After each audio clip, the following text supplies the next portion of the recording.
I'm filing for divorce."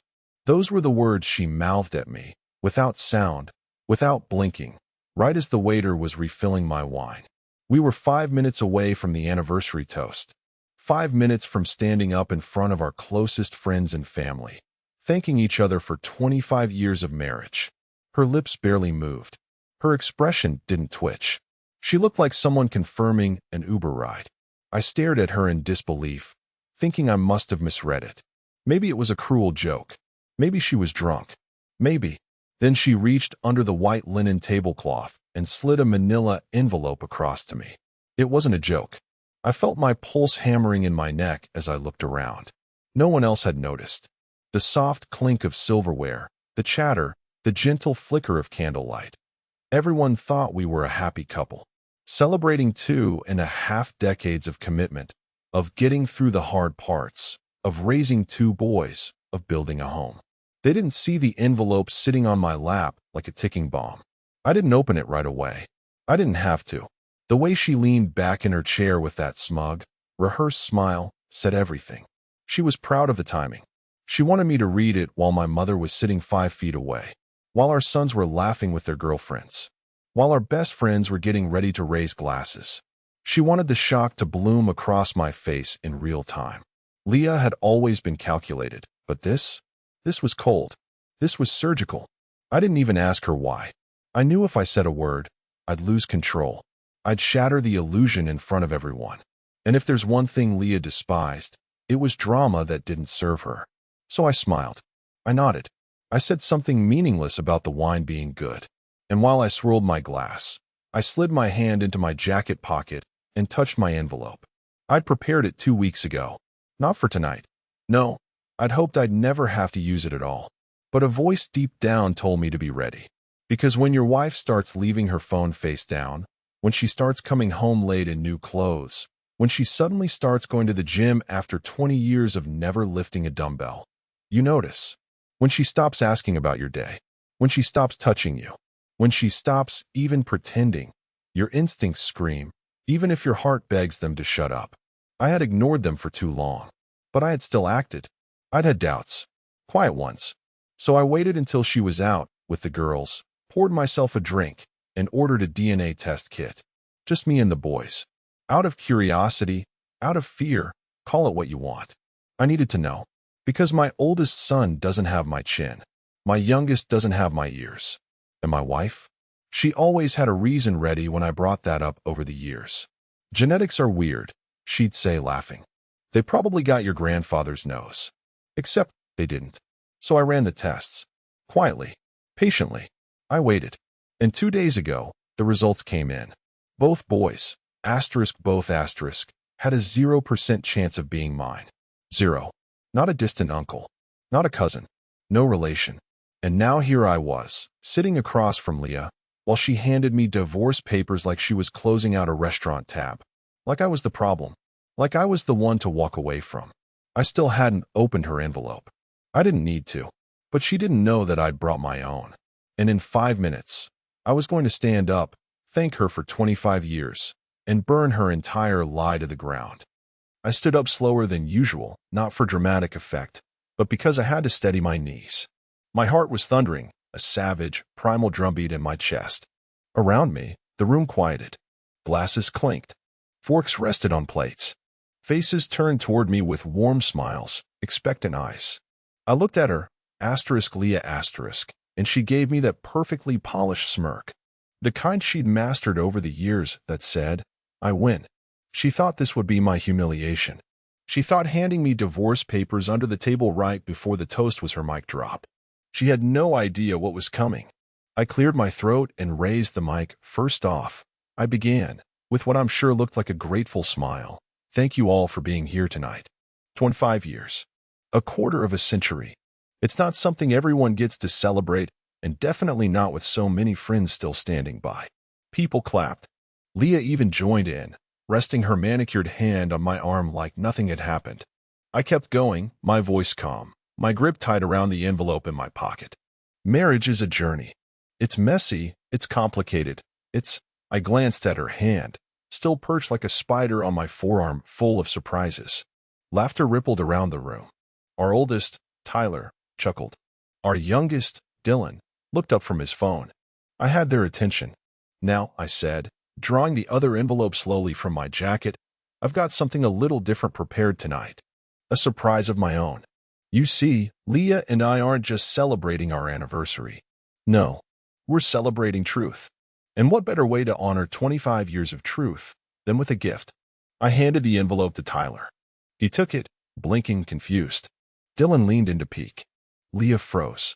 I felt it, the way her breath hitched, the way her smile twitched just slightly off-center. She didn't know what was inside, but she knew.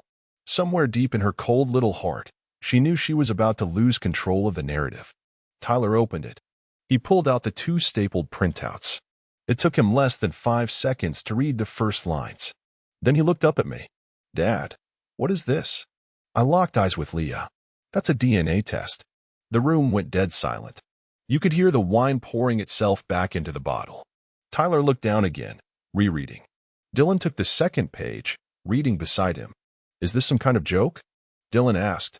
His voice cracked. No joke, I said, my voice steady. I ordered those tests 3 weeks ago. Had a few questions. Questions I've ignored for too long. The results came in Monday. I didn't tell anyone until now. I turned to the crowd.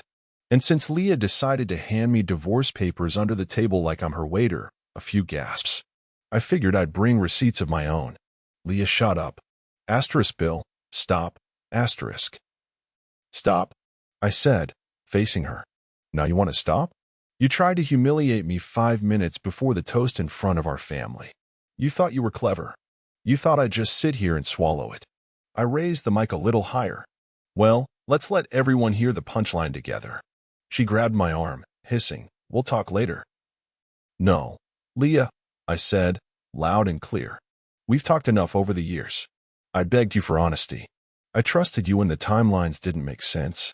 I believed you when you said the boys looked like your uncle. But now, I looked at our sons, whose faces had drained of all color. Now I know the truth. Leah's voice sharpened. They're still your sons. Asterisk no, asterisk, I snapped. They're yours. Yours and someone else's. But they're not mine. Dylan backed up from the table. Tyler just sat, still holding the paper like it had physically burned him. His mouth hung open. Leah reached toward him, but he flinched. That hit her harder than anything I'd said. For the first time that night, she looked rattled, shaken. The queen had lost her crown, and she didn't know what to do without the throne under her. I dropped the mic back on the stand with a soft thunk. And as I stepped down, walking past the stunned faces of friends and family, I heard it. A sound I hadn't heard in years. Silence from Leah. No lies. No spinning. No clever words. Just her, staring down the empire of deceit she'd built, while it collapsed brick by brick in front of everyone she thought she'd fooled. Leah followed me out onto the patio like a woman possessed, her heels clicking against the flagstones with the sharpness of a firing squad.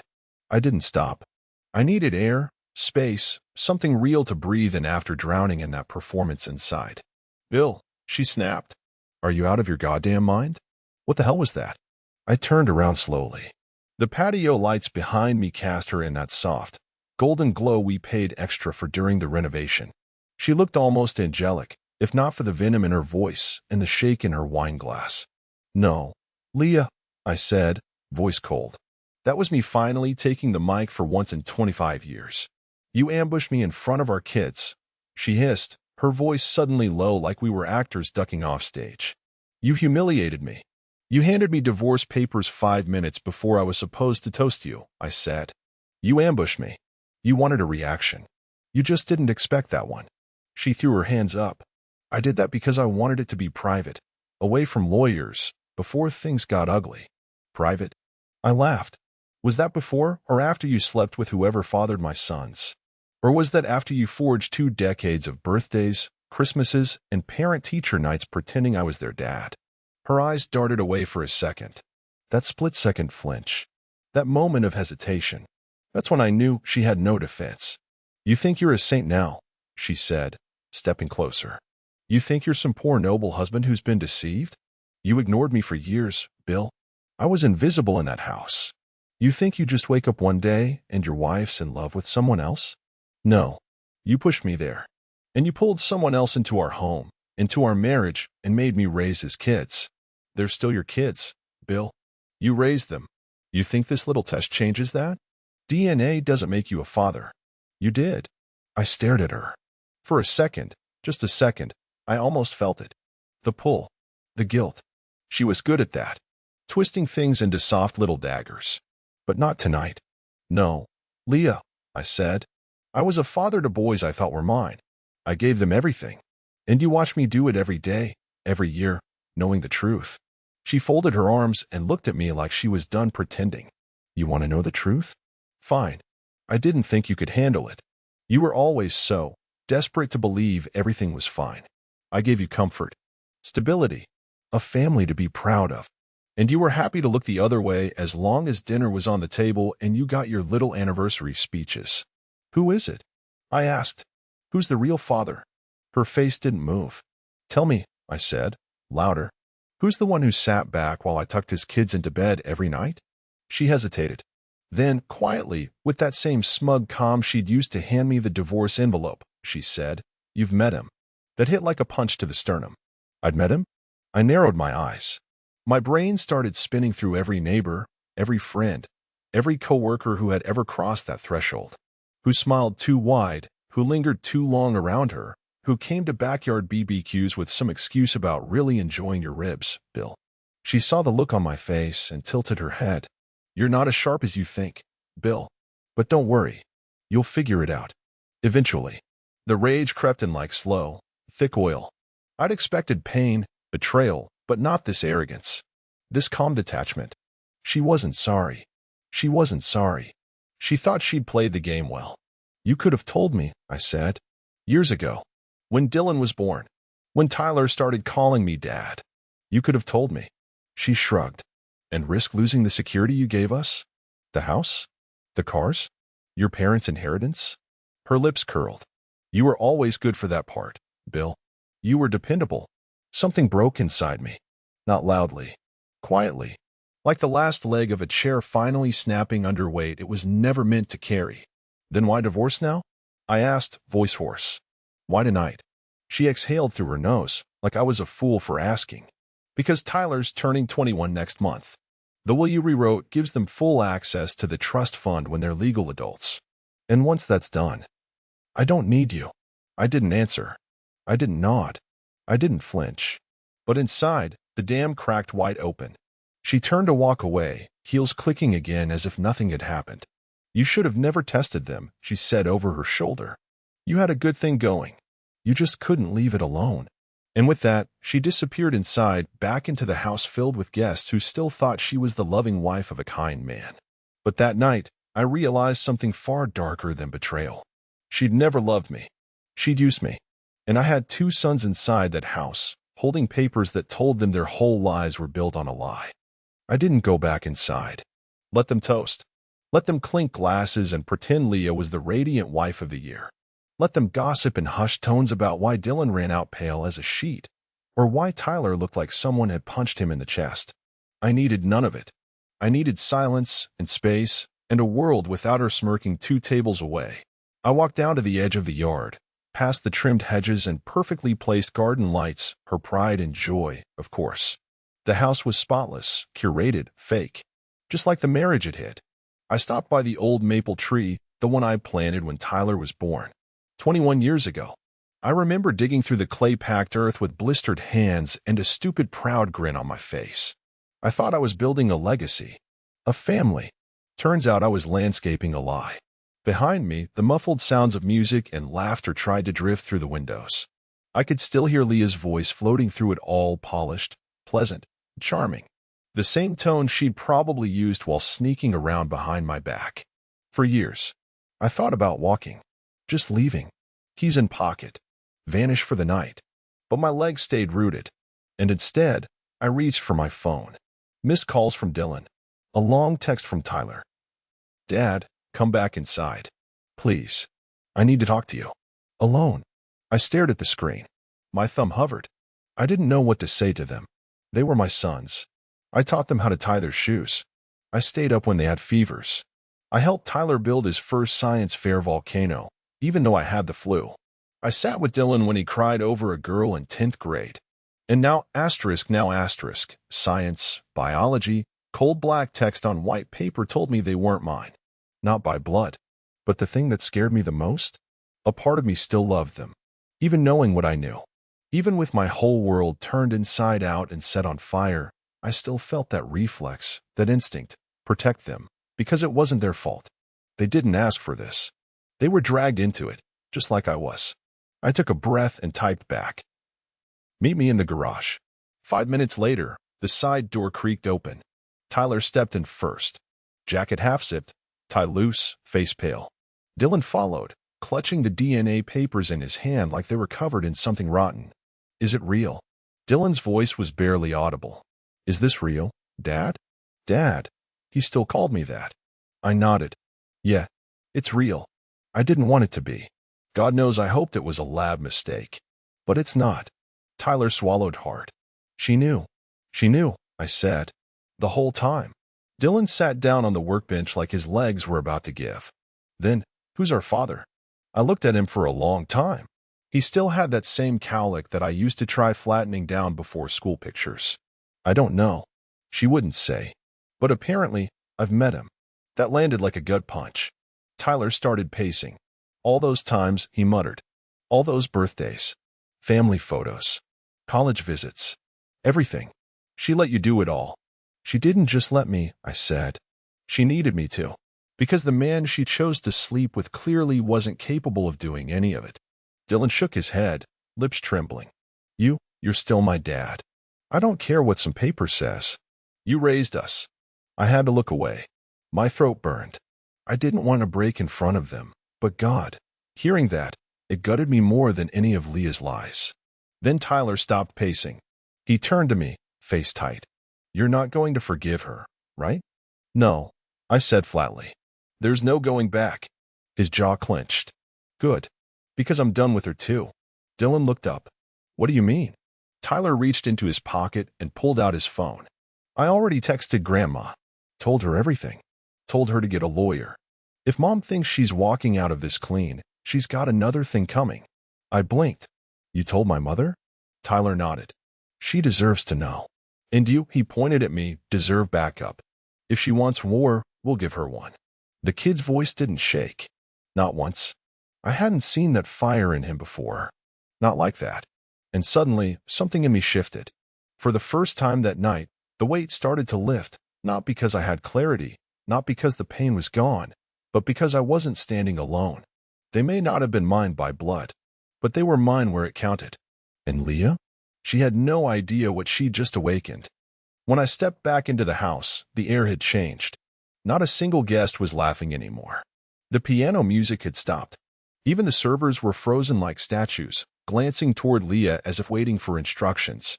And there she was, center stage in her little empire, swirling her wine like a queen trying to pretend the castle wasn't already burning. But the thing about fire? It spreads. My mother stood near the buffet table, her mouth a hard, disbelieving line. My sister, Kelly, was whispering urgently into her husband's ear. Friends I hadn't seen in years were giving me side eyes that mixed pity, confusion, and something else, disgust, toward her. And only her. Leah noticed me the second I crossed the threshold. She didn't smile this time. She didn't blink. She just stared like I was a problem she hadn't solved yet. Like she was calculating her next move. Too late. I walked past her without a word. Straight to the middle of the room. I tapped the side of my wine glass. Just once. Ping. Folks, I said, and instantly, the silence deepened. I know things got a little unorthodox earlier. I apologize for the interruption. I'm sure you all came here for cake and nostalgia, not Maury. A few nervous chuckles scattered the room. Leah didn't move.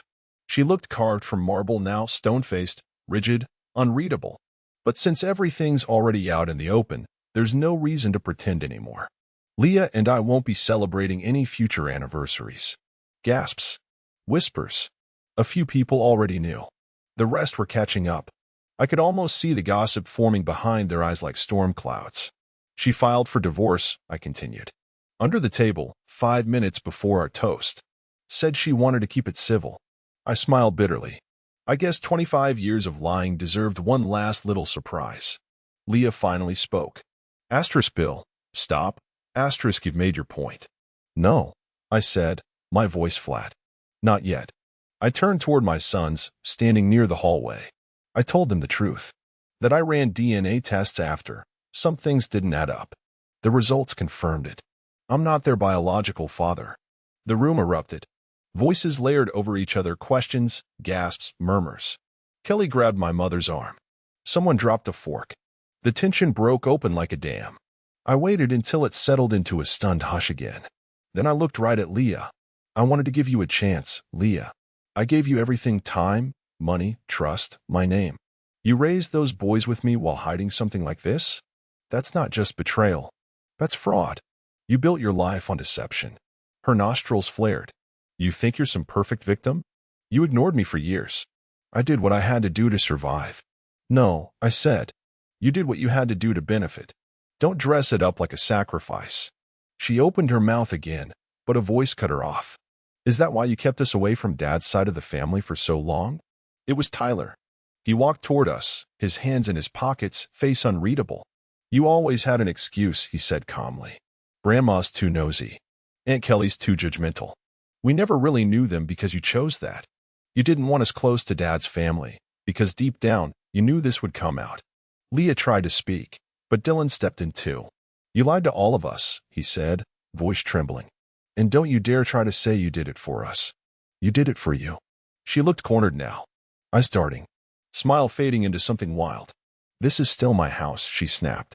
Asterisk, I asterisk built this life. None of you would have what you have without me. I stepped closer. Just enough for her to hear every word. And by morning, it won't be your house anymore.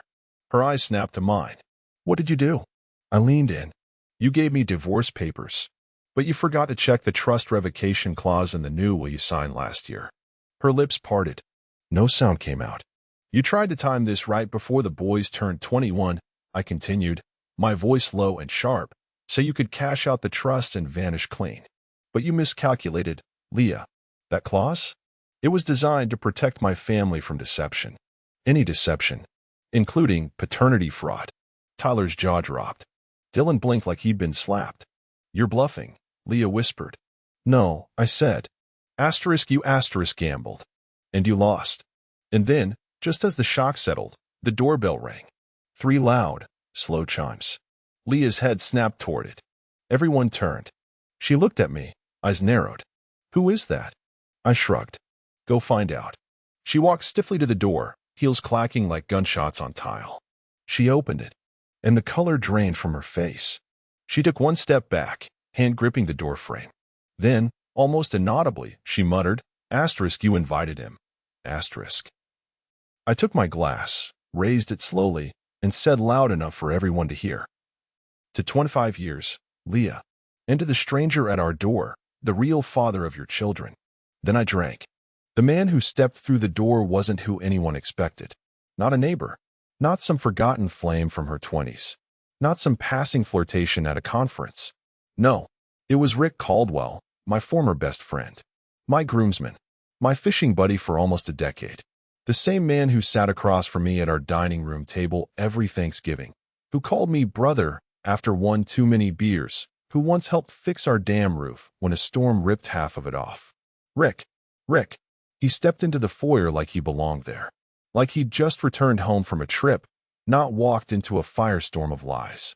He was dressed casual, denim jacket, crisp white shirt underneath, tin boots like he was headed for a beer instead of a reckoning.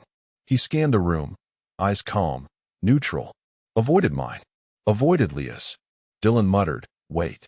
Him. Tyler turned to me, face hollow. No, it can't be him. He's Uncle Rick. Yeah, Uncle Rick. Leah stood frozen at the door, her posture crumbling. The cracks finally showed in her mask.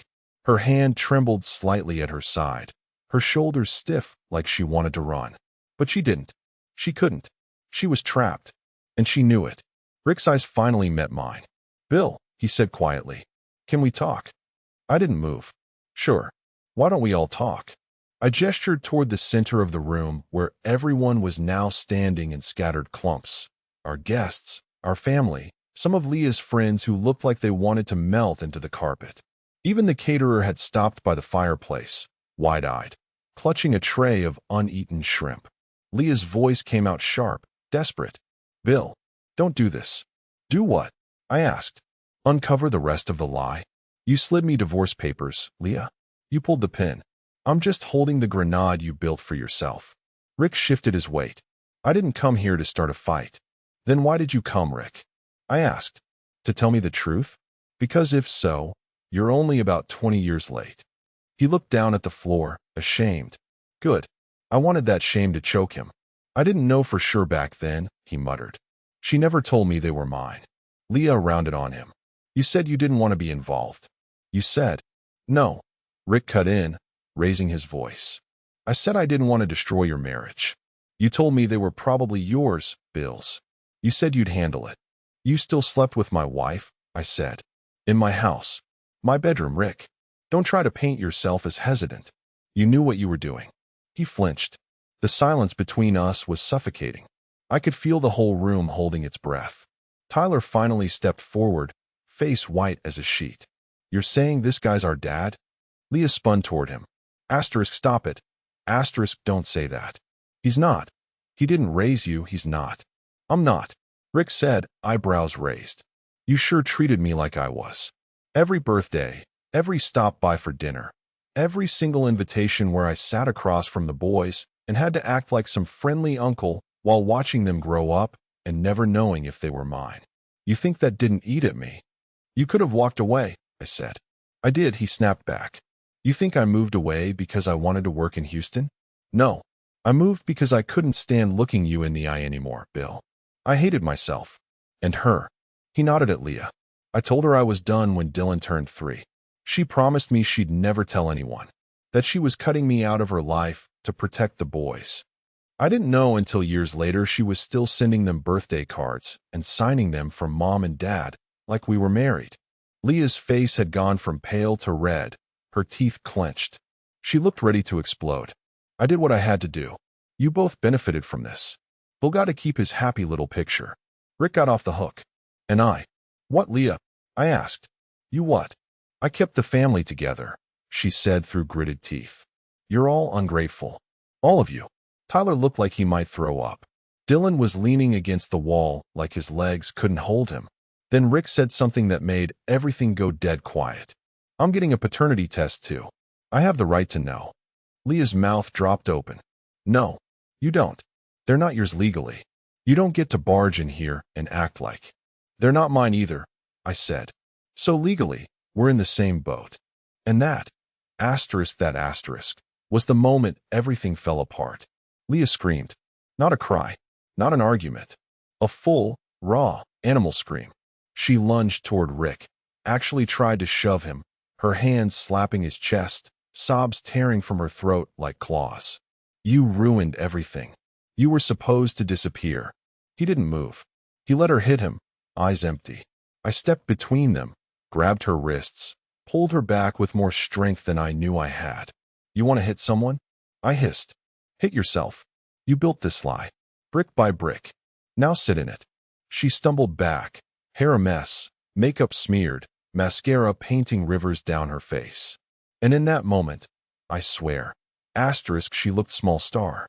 Not the woman who once commanded every room she walked into.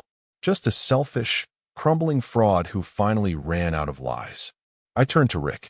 "You want a test? Get it. You deserve the truth. So do they." Then I turned to my sons.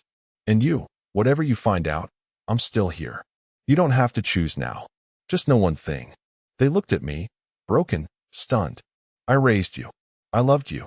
I still do. No paper will change that." Tyler nodded slowly. Dylan wiped his eyes. "And Leah?" She stood alone in the center of it all. Finally seen for what she really was. And utterly, hopelessly alone. The house emptied like a crime scene. Guests peeled away in silence. No hugs, no goodbyes, just quick glances and stiff nods as they shuffled out the door. Not one person said a word to Leah. Even her closest friends, 2 women she used to brag with over wine and Botox appointments, walked right past her like she didn't exist. And she didn't, not anymore.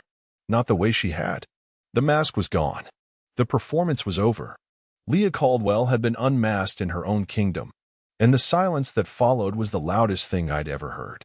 I stood in the living room, surrounded by torn decorations, dropped forks, and abandoned champagne flutes. 25 years of shared memories had just collapsed into an ugly hour of revelations and DNA tests, and she hadn't said a single sincere word through any of it. She was upstairs now. I could hear her pacing fast, frantic. Closet doors opening and slamming shut. Drawers yanked out. Luggage being dragged across the hardwood. She was running. Good. I didn't go after her.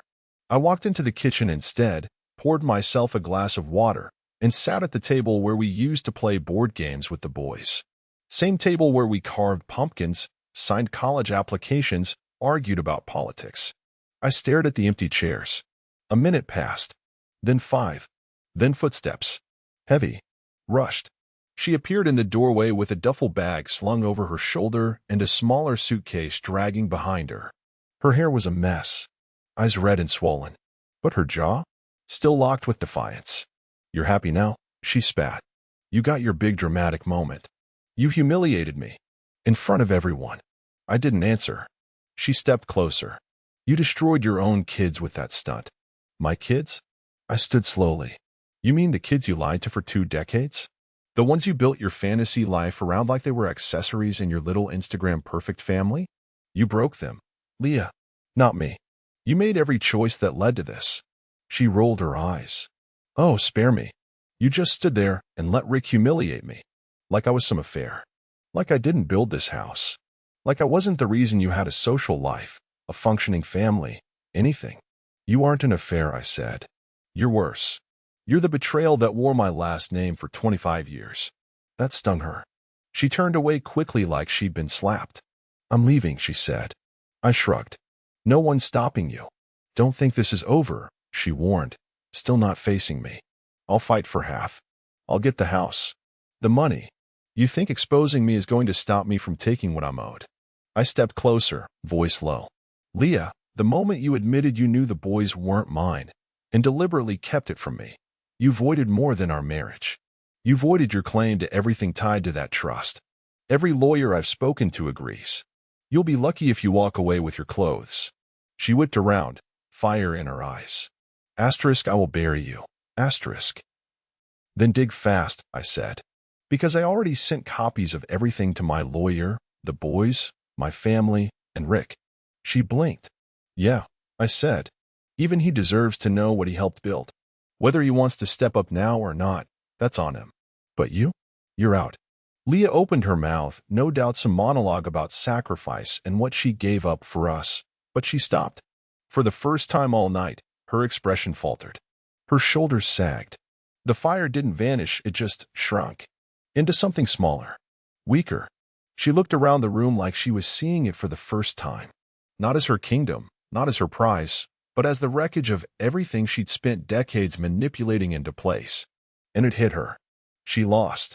Without another word, she turned and walked out. No apology. No plea. Just the sound of a suitcase bumping down the front steps. The door slammed. And then, nothing. No sound. No breath. Just a silence so total it felt physical. A silence 25 years in the making. I sank into the couch, shoulders trembling, not from anger. Not even from grief. But from the sheer, unreal weight of freedom. I didn't know what tomorrow would bring. I didn't know if Tyler and Dylan would ever look at me the same way again. I didn't know if Rick was going to step in or fade out. I didn't even know if I had the strength to start over. But I knew one thing with absolute clarity. Leah was gone. And I had finally stopped lying to myself. The morning after felt like waking up in the wreckage of a war I didn't remember signing up for. I opened my eyes expecting chaos. Some part of me still braced for her voice, sharp, impatient, echoing through the hallway. For the sound of her heels tapping across the hardwood. The smell of her citrus perfume lingering in the air, her mug left beside the sink with that perfect lipstick ring around the edge. But there was nothing. Just quiet. A heavy, haunting kind of quiet. The kind that doesn't bring peace. Just confirms the storm really did hit. And everything afterward is just rubble. I walked through the house barefoot, half-dazed, like I didn't recognize it. The furniture was the same. The family photos still hung neatly in the hallway, smiling faces frozen in time, now stripped of meaning. There was one of me lifting Dylan onto my shoulders at the beach. Another of Tyler holding a soccer trophy while Leah leaned into me, her hand flat against my chest like she owned me. I paused at that one. My reflection stared back at me in the glass frame. Older, wearier, angrier. That man in the photo? He was already being lied to. Already raising children that weren't his. Already trusting a woman who'd been living a double life with practiced ease. That smile on my face. I didn't recognize it. I tore the photo off the wall. And then another. And another. One by one. I took them down, each frame a chapter in a novel she ghost wrote, while I blindly signed every page. I didn't break them. Not yet. I wasn't looking for drama anymore. I wasn't chasing catharsis. I just needed to remove the lie from my walls. When I got to the kitchen, Tyler was already there, sitting in the same chair I'd used last night during my second glass of water and final ounce of sanity. He looked wrecked. Hoodie on. Hair messy. His face still hadn't recovered from the weight of what he'd learned. He didn't look up. Just said, "She texted me." I grabbed the coffee pot. What did she say? She wants to talk. Alone. She said she needs to explain. I scoffed. She needs to control the story. That's all she's ever needed. He looked at me for the first time. Eyes bloodshot. I don't know what to do, Dad. The word still hit me like a kick to the ribs. Dad. Even now. I sat across from him, gripping the mug tight. I can't tell you what to feel. I won't try. I'd be lying if I said I wasn't still trying to breathe through it myself. He looked down at his hands. I feel like I don't exist. Like my whole identity just disappeared. You exist, I said. You're still you. This doesn't erase who you've become. Yeah, but he swallowed. It changes everything. No, I said firmly. It changes her. Not you. Not what you've lived. You're still the kid who built that treehouse with me. Still the kid who broke his arm riding a bike down that hill and said, "Don't tell Mom." Still the young man who applied to 5 colleges and got into all of them. That's you. This doesn't take that away. And it doesn't take you away from me. He looked at me for a long time, then finally said, "You're still my father. I don't care about the blood." I didn't cry. I wanted to. My body ached too. But I just nodded and held his shoulder, because I knew if I opened the floodgates, I wouldn't be able to close them. And then, behind us, another voice. She texted me too. Dylan. He stood in the doorway, holding his phone like it was made of poison. He looked even worse than Tyler. Sunken eyes, hair disheveled, sleeves pushed up his arms like he'd spent the night pacing. What did she say? I asked. She wants to come back to the house. Tonight. Tyler muttered. No way. She said she wants to talk to Dad. Said she wants a final conversation. Closure. I set my mug down hard. Too hard. The sound cracked the silence. Closure. I said. She had her chance at closure when she told me nothing for 25 years. When she handed me divorce papers under the table like she was slipping me a dinner bill. Closure? No. What she wants is to rewrite the ending. Dylan's voice was quieter. Should we let her? I looked between them. My sons, no matter what any test said. They were staring at me with that same question in their eyes. What happens next? And for the first time since that night, I felt the fire again. Not the rage, not the heartbreak, but the resolve. She wants a final conversation? I said slowly, standing up. Then she can come. Let her talk. Let her try. I walked past them, down the hall, toward the home office where the documents were locked. The copies of the DNA test. The rewritten will. The trust fund protections. The lawyer's letter. Let her come, I said over my shoulder. Because this time, I'll be ready. She showed up at 8:17 p.m. sharp. Not a second earlier. Not a second late. That was Leah in a nutshell, always arriving like she was on cue, like the world was a stage she had already memorized her lines for. But tonight, something was off. There was no sleek dress, no polished heels, no confident swing in her step. She wore jeans and a plain coat, no makeup, hair pulled back like she didn't want to be seen at all. Too late for that. I opened the door without a word. She didn't smile. She didn't ask to come in. She just walked in, as if she still had that right. Her eyes swept the living room and landed on the empty walls, where our photos used to hang. She flinched. Good. I see you've been busy, she said quietly. I shut the door. Figured we'd start clearing out the lies one frame at a time. She turned to face me, hands in her coat pockets. You're angry. I get it. No, Leah, you don't get it. You don't get anything anymore. You lost that access. She nodded once, slowly. Then let me say what I came here to say. And after that, I'll go. I folded my arms and gestured toward the dining room. She sat at the far end of the table. I stayed standing. The boys didn't come down. I told them not to. This part wasn't for them. She exhaled. You think I planned this? All of it. Like it was some long con. But it wasn't. I said nothing. I made a mistake, she continued. With Rick. One time. I was lonely. You were working constantly. I didn't expect it to happen. And when it did, when I realized I was pregnant, I panicked. I raised an eyebrow. You panicked? So you decided to build a 25-year illusion? To lie every single day to me and to the boys? I told myself it didn't matter, she said. That you would be a better father than Rick could ever be. And I was right. You were. You don't get to compliment me right now, Leah. I know. She looked down at her hands. No rings anymore. She'd removed them. Probably pawned off the gold in her head already. I convinced myself that protecting the boys was worth a lie. That it was better to let them believe they had a solid home, two parents who loved them, than destroy everything with a truth they couldn't use. I stepped closer. You didn't protect them. You robbed them of knowing who they are. And you robbed me of everything I was building. I gave you a life people would kill for. I trusted you. And you repaid that by letting me raise someone else's sons like I was the fool in your personal soap opera. Her eyes welled up. I didn't do it to hurt you. Of course not. You did it to protect yourself. Your comfort. Your image. You chose the easy path for you, not for them. Don't dress it up as sacrifice. It's selfishness, plain and unvarnished. She wiped her eyes, but I didn't care. Not anymore. Why divorce now? I asked. Why slide those papers under the table that night? She hesitated. Tell the truth, Leah. Her mouth opened. Closed. Then, finally, she looked up. Because Rick came back. I felt the floor tilt under me. He's been in town for 6 months. He reached out. Said he was ready to tell the truth. That he wanted to know them. Claim them. I blinked. You were going to let him take them? No, she said quickly. Not take. Just know them. Maybe even rebuild something with me, too. I laughed. Bitter and dry. So what?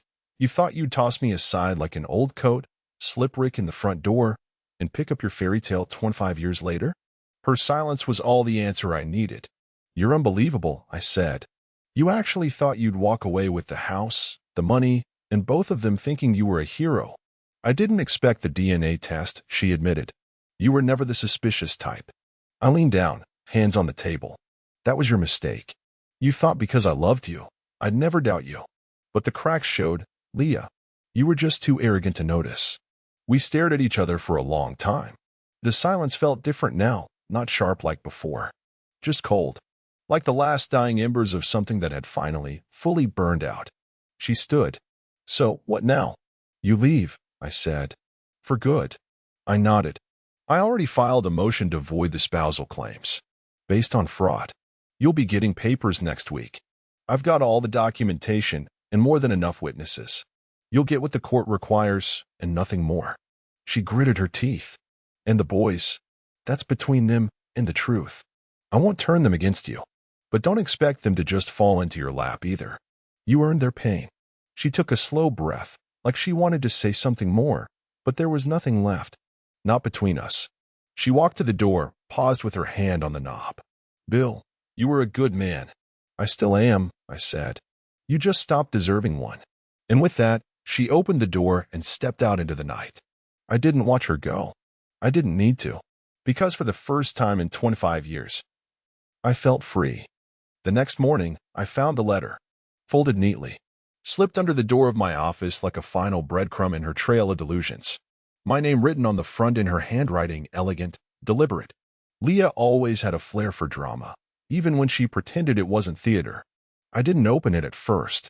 I made coffee, let the silence settle, looked out the window at the tree line behind our yard, where Tyler used to build forts and Dylan used to shoot baskets off that old portable hoop. I wondered what else I'd missed while playing the role of husband, provider, father.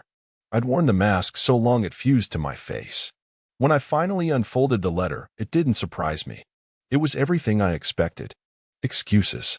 That tired list of grievances she kept tucked behind every smile, how I worked too much, how she felt alone, how motherhood drained her, how Rick listened, how it just happened, how she told herself she was doing the right thing by keeping the truth buried beneath our mortgage, our vacations, our holiday cards. But then came the last paragraph. Asterisk, if the boys walk away from me, I won't blame you. But I hope one day they'll understand I was trying to keep them safe. Even if I failed. I'm leaving town. Rick's not coming with me. He thought he wanted this, but he doesn't. Typical. I don't expect forgiveness. I just wanted you to know. I'm sorry. For everything. Asterisk. I stared at that last line a long time. Not because I believed it, but because it was the first time she'd said it. The boys and I didn't talk much that day. Everyone was quiet, processing. Tyler took a long drive. Dylan spent most of the afternoon shooting hoops in the driveway like he used to when life still felt solid. But something had shifted between us. We weren't three broken pieces orbiting the same lie anymore. We were something new now, cracked. Yes, but real. Raw. Honest. And maybe, just maybe, something stronger than what we had before. That night, I grilled steaks on the back patio. Just the three of us. We didn't toast. We didn't talk about her. We just sat there, under the fading light, and ate like men who had finally, fully seen the truth, and were still here. Still standing. Still family. Rick called me the next day. I almost didn't pick up. The sight of his name on my screen still sent something crawling down my spine. But something in me, maybe curiosity, maybe unfinished business, answered anyway. Bill, he said, voice low. Careful. Like he knew the ground he was stepping on was soaked in gasoline. I said nothing. I took the test, he said. Results came in this morning. I waited. They're mine. Both of them. Silence. Tyler and Dylan. It's official. I sat down slowly. Not because I didn't expect it. I did. But because hearing it out loud still landed like a punch to the ribs. You're not calling to brag, are you? I said. No, he replied quickly.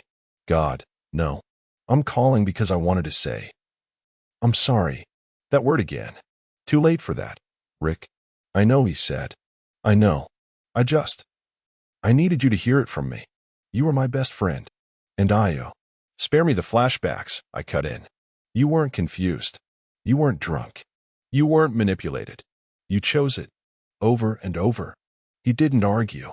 I just wanted you to know, he said after a pause. I'm not trying to step in. Not now. Not after everything. I talked to Tyler. He made it pretty clear where things stand. He told you to go to hell, didn't he? Something like that. Good. Dylan hadn't responded to Rick's text at all. He told me flat out, asterisk, I don't want anything to do with that man. He was never my father. He just got my blood by accident. Asterisk. I told him I'd support whatever he decided. I wasn't going to interfere. But inside I was quietly thankful. Not because I hated Rick, which I did, but because it meant that despite it all, the connection between me and those boys had survived. Not just intact, but unshaken. Rick let out a sigh. You did a better job than I ever could have. I didn't respond. There was nothing more to say. The call ended with a dull, pointless apology and a line I'd remember for the rest of my life. I fathered them. But you were their dad. No, he didn't father them. He donated to the deception. I raised them. And now, the three of us were moving forward. The lawyers were finalizing the divorce.